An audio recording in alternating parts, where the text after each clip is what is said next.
అప్పట్లో అందరూ అగ్ర హీరోలతో ఆన్ స్క్రీన్ రొమాన్స్ చేసిన హీరోయిన్ రంభ తాజాగా జరిగిన ఓ ఇంటర్వ్యూలో జేడీ చక్రవర్తిపై షాకింగ్ కామెంట్స్ చేసింది.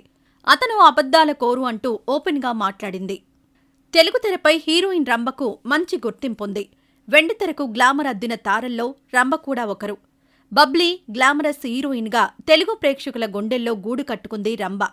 అప్పట్లో అందరూ అగ్ర హీరోలతో ఆన్ స్క్రీన్ రొమాన్స్ చేసిన ఈ ముద్దుగుమ్మ తాజాగా జరిగిన ఓ ఇంటర్వ్యూలో జేడీ చక్రవర్తిపై చేసిన కామెంట్స్ వైరల్ అవుతున్నాయి. బొంబాయి ప్రియుడు చిత్రంలో జేడీ చక్రవర్తితో కలిసి నటించింది రంభ. అప్పట్లో ఈ సినిమా పాటలు ఓ ఊపు ఊపేశాయి. నేటికీ ఈ సినిమా పేరు, సాంగ్స్ జనం నోళ్లలో నానుతూనే ఉంటాయి. రంభ, జేడీ చక్రవర్తి జోడీ జనం మదిలో మెదులుతూనే ఉంటుంది. అయితే తనతో కలిసి నటించిన జేడీ చక్రవర్తిని అబద్ధాల కోరు అంటోంది రంభ. తాజా ఇంటర్వ్యూలో పలు ఇంట్రెస్టింగ్ విషయాలు చెప్పుకొచ్చిన రంభ జేడీ చక్రవర్తితో తనకున్న బాండింగ్ గురించి ఓపెన్ గా మాట్లాడింది. అంతేకాదు అతనిపై షాకింగ్ కామెంట్స్ కూడా చేసింది రంభ. జేడీతో తాను చాలా క్లోజ్ అని చెప్పిన రంభ తన పెళ్లికి జేడీ చక్రవర్తి రాకపోవడం పట్ల చాలా అసంతృప్తి చెందానని చెప్పింది.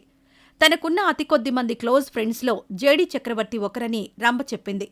అయితే ఫ్రెండ్షిప్ మెయింటైన్ చేసే విషయంలో జేడీ అబద్ధాలు చెబుతుంటాడని చెప్పుకొచ్చింది.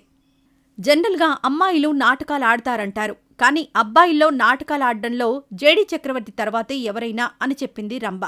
కాకపోతే జేడీ ఓ మంచి మనసున్న వ్యక్తి అని ఆమె చెప్పింది. తనకు మంచి స్నేహితుడు, వెల్ విషర్ అని కూడా పేర్కొంది. 1992లో విడుదలైన ఆ ఒక్కటి అడక్కు చిత్రంతో సినీ గడప తొక్కింది రంభ. ఈవీవి సత్యనారాయణ దర్శకత్వంలో రూపొందిన ఈ సినిమాలో రాజేంద్ర ప్రసాద్ సరసన నటించి అందరి దృష్టిని లాగేసింది.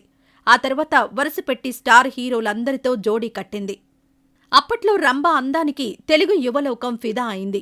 కేవలం ఆమె గ్లామర్ చూసేందుకు థియేటర్లకు క్యూ కట్టిన జనం కూడా ఉన్నారని చెప్పుకోవడంలో అతిశయోక్తి లేదు. చిరంజీవితో కలిసి అల్లుడా మజాకా, బావగారు బాగున్నారా సినిమాలు చేసి ఫేమ్ రెట్టింపు చేసుకుంది రంభ. బొంబాయి ప్రియుడు సినిమాలో జేడీ చక్రవర్తితో కలిసి నటించింది. ఆ తర్వాత ఇదే జోడీ కోదండరాముడు సినిమాలో కలిసి నటించారు. అప్పట్నుంచి ఈ ఇద్దరి మధ్య మంచి బాండింగ్ ఏర్పడింది. శ్రీలంకకు చెందిన తమిళ బిజినెస్ మ్యాన్ ఇంద్రన్ పద్మనాథన్ను 2010 ఏప్రిల్ 10న పెళ్లి చేసుకున్న రంభ క్రమంగా సినిమాలకు దూరమైంది. హీరోయిన్గా ఫేడౌట్ అయిపోయాక కూడా స్పెషల్ సాంగ్స్తో హుషారెత్తించింది రంభ. ప్రస్తుతం రెండో ఇన్నింగ్స్ కోసం ఆమె ముమ్మర ప్రయత్నాలు చేస్తోంది.